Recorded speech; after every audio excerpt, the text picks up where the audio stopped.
Antonello Bela jselmilkom u jilqakom għal program Analiżi Doppja, raba program ta' dina essenzjela illi tlaqqa il-logħba tal-Inter ma' telliqa tal-Formula 1. Fil-fatt illum iddeċidejna li naqdu kollox fi program wieħed anke wkoll minħabba l-fatt li ma kienx hemm biżżejjed ħin biex noħorġu il-videolog ta' wara il-Grand Prix tal-Qatar qabel ma tibda il-logħba bejn Inter u Napoli għal daqstant deċidejna wkoll li naqdu il-kontenut appuntu f'dan il-programm Analiżi Doppja. Mela, l-ordni tal-ġurnata ser tkun kif ġej. Wara din l-introduzzjoni ser nitkellmu fuq il-Grand Prix tal-Qatar li kellna żjed kmieni wara nofsinhar. Ovvjament dak se jkun dik il-part tkun irrekordjata. Imbagħad wara waqfa qasira noħdħlu live bir-reazzjoni għall-logħba Inter Napoli li għadha kemm intemmet ukoll ftit tal-ħinilu. Nfakkarkom li min jixtieq jgħaddi xi kummenti sew fuq it-telja kif ukoll fuq il-logħba jista' jagħmel dan fis-sezzjoni li għandna allaċċata ma' dina ix-xandira, ovvjament imbagħad fejn jidħlu l-kummenti tal-Formula 1 inwiġbuhom fit-tmiem l-intervent live li ħanamel għal Inter Napoli. Naħseb illi għalissa tkellimt biżżejjed jiena, ejja ħalli għaldaqstant nitfu s-sigla tal-Formula 1 u nitkellmu ftit fuq dak li ġara iżjed kmieni wara nofsinhar illum ġewwa iċ-ċirkwit ta' Losail.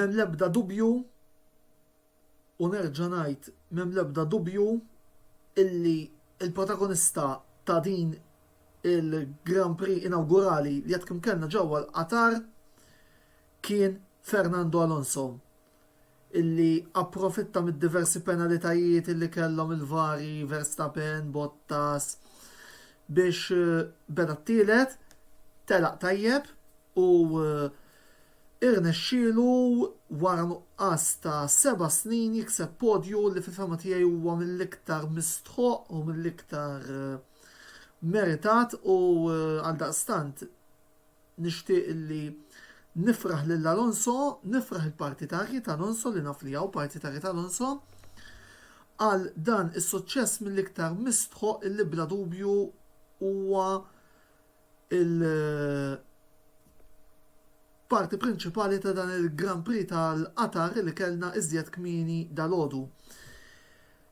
Teġriena ma kienet nistgħu ngħidlek skontata kif Lewis Hamilton ħarab fit-tluq u prattikament iddomina t-tiġrija kif oġbu anki jekk tilef l-aktar leb veloċi kif se naraw fil-klassifika u hekk il-Weech, anzi is-Sur Weech biex ma neħħodux il-penzijiet rebħa oħra importanti f'dik li hija l-gwerra li huwa għandu ma' Max Verstappen. Imma eħna naraw l-klassifika ta' dan il-Grand Prix tal-Qatar li kellna wara nofsinhar illum.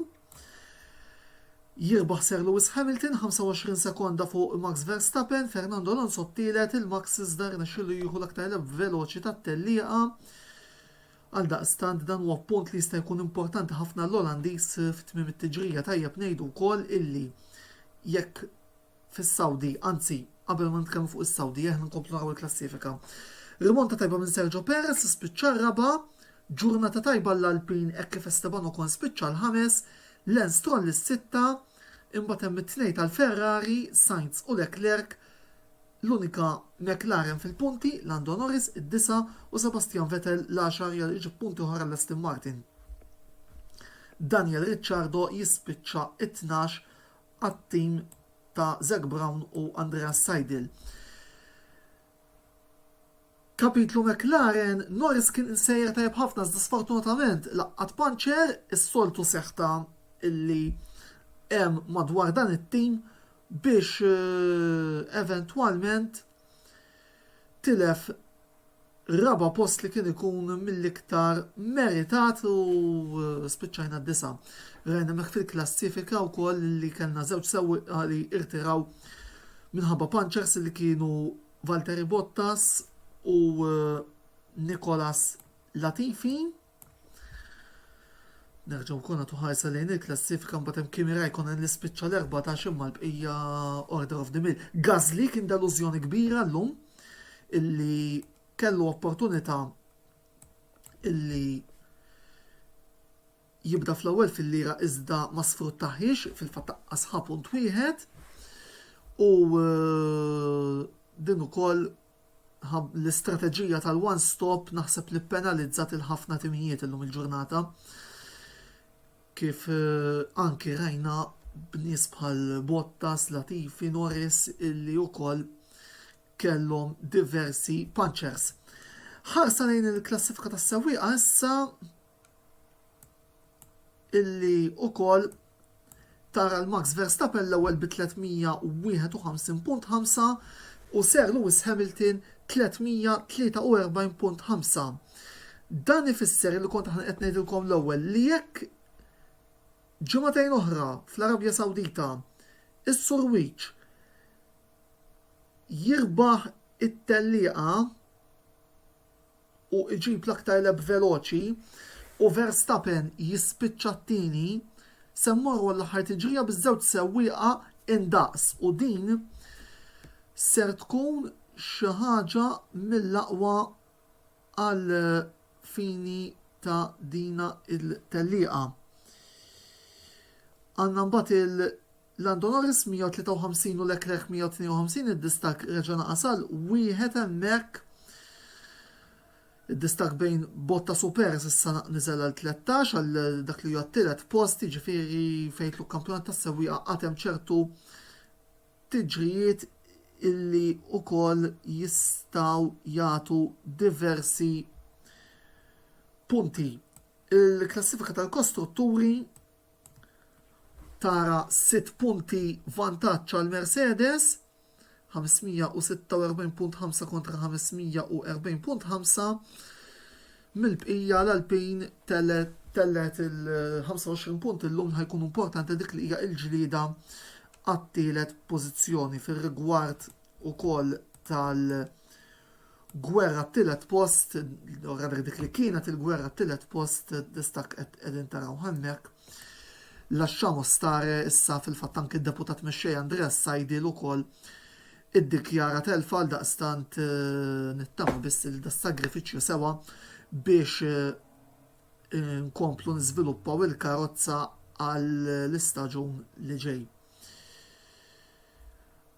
Mill-bqija fem, mhux li hemm ħafna xi tgħid, naħseb dak li kelli xi ngħid fuq it-tiġrija tal-qatar qedtu break qasir ħalli mbagħad immorru biex nitkellmu fuq Inter Napoli il-logħba illi issa ħana ilbu live din il-biċċa kienet irrekordjata wkoll. Immorru issa l-parti live fejn fiha se nitkellmu fuq Inter Napoli wara din il-waqfa ukoll jekk għaddejtu xi kumment fuq it-tellieqa aħna lesti li nisimgħuhom u naraw naqra x'kelkom xi tgħidu u fejn hemm bżonn nirrispondi accordingly.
Inter 3, Napoli 2.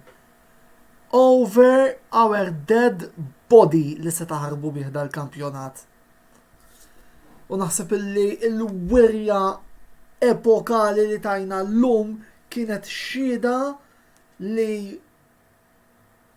l-Inter erġajna anki grazzi għal Fiorentina l-bieraħ tħallna fil-ġlieda għal-rebħ tal-kampjonat. Loba fejn litteralment kilnjom u taqta dawk iż-żewġ ċuttijiet zbieħe kienu sew il-gow ta' Zielinski u sew il-gow ta' Mertens.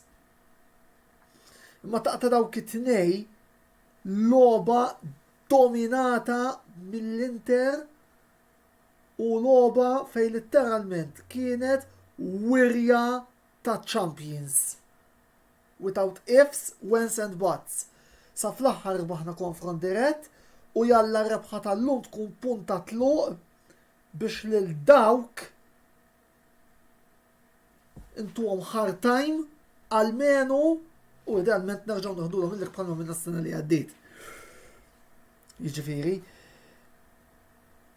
U xinejdu fuq daw it-tnej li għandi ta' warajja, speċjalment il-bnidem li għaw fuq ix-xellu kif Van Perisic qed l-lum la plob enormi u fej sena ilu dan il-plejer qasrit fbieħ, il-lum ngħid wieħed mill-aqwa plejers li għandna fit-tim u Ivan irrid nara dal-commitment dejjem. Għaliex nazzarda ngħid illi bħalissa l-aqwa plejer fit-tim tal-Inter huwa Ivan Perisic. U warajh Darmian, illi l-ura ġakallu laba kbir oħra. Çalhanoğlu skurja penalti, għadni naqra sorpris kif taħu u mux Lautaro meta l-bieraħ fil-konferenza stampa Simone Inzaghi għamilha ċara illi l-order tal-penalti huwa l-ewwel Lautaro t-tieni Çalhanoğlu t-tielet Perisic imma insomma taħ minn taħlaq wara l-skurjajna. Jiġifieri ta' min ngħidu wkoll illi ċertu deċiżjoni arbitrali kienu oxxeni grazzi lil VAR darba għaliex li kien għal Valeri dak il-penalti ma natax. Biex nkunu ċari, jiġifieri, imma insomma, għamilna wirja kbira llum u nispera li din il-wirja issa tibdilna mixja illi bija nistgħu nkomplu niddefendu t-titlu kif suppost. Issa wara din il-logħba għandna logħba oħra fundamentali nhar l-erba' kontra Shakhtar Donetsk, issa dik irridu nirbħuha at all costs. Ħalli inserħu rasna mill-kwalifikazzjoni qabel ma mmorru Madrid. Dik se tkun importanti. Imma llum bravi ragazzi, bravo Perisic, grazzi Inter għaliex tajtuna wirja ta' champions kontra tim li qiegħed jiġġieled għal-lig. Jiena issa ħanqaf hawnhekk x'naħseb dak li kelli ngħidettu. Komplu nkitbu fuq il-medja soċjali kollha tagħna, sew fuq YouTube u sew fuq Facebook. Dal-programm mbagħad se taraw fuq YouTube minn hawn ftit ieħor. Iżda tajt il-lejla tjonqos xi aġġornamenti minn Malta u l-Grand Slam of Darts biss komplu segwu l-programmi tal-Kamra Sportiva sakemm nerġgħu niltaqgħu jien Antonello Bela ntikom il-kumplament tas-serata tajba. Forza Inter u nerġa' ngħidha ġejjin jidher. Però jekk dawk iridu l-lik over our dead body jridu jieħdu id-darba. Ciao.